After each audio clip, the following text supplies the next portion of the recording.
and what the red clouds mean to chemtrails and how they all connect together. Here is a ISS little video that was produced just here on the 8th of December. But notice this intense red and then red cloud as we go through.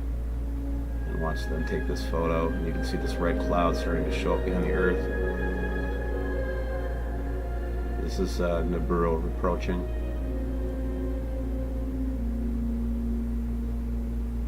That's the red cloud.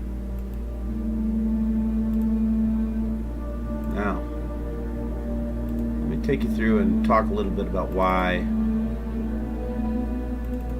these red clouds, the red sunsets, the red dots on your cameras are appearing. Here from the space station, now we don't get this view from the space station anymore, but this was actually the clouds being reflected from behind the sun. This is the sun. It's not in front of the sun yet, but you can see those same clouds being reflected from behind the sun. Here's another space photo of the clouds, the red clouds that are approaching the Earth. Photo I took.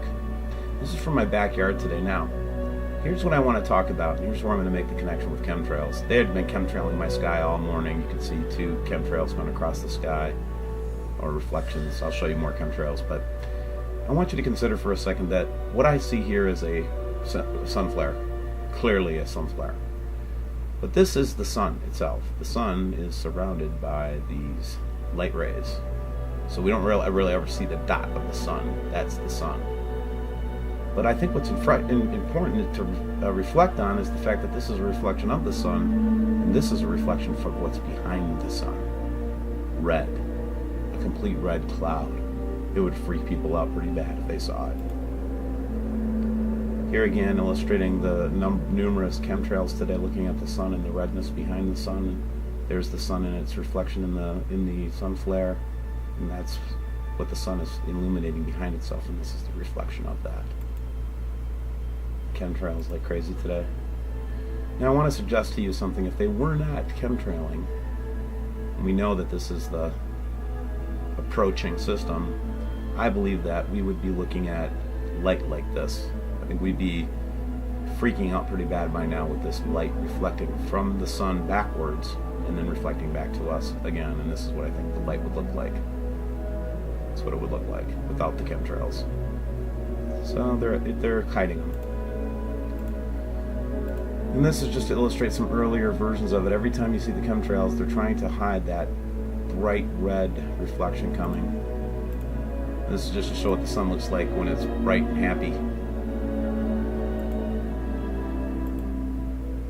And then I just wanted to remind you that this is the South Pole, and this is the actual system coming up. That's Wormwood, and surrounded by the clouds. The sun is not, it's not in front of the sun. It is actually white. It has none of that red reflection because it's not actually being seen from that angle. You can't see it reflecting that red behind it. This is a straight on picture of that thing, right? So again, the sun is illuminating it. This is the red stuff behind it, and then we get a little bit of a magnification because of the gravitational force of the sun. This is directly behind it. I've shown this. I'm going to keep showing you. Remember the bright, brilliant rainbows that we had all summer?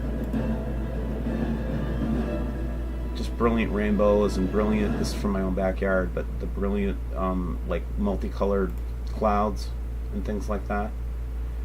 And then, you know, we see these huge now like multicolored rainbow clouds. I believe that's just what the chemtrails are doing, or they're basically trying to obfuscate the red color so that we can't see that brilliant red behind the sun and freak out and have that weird red ray coming down all the time on us. So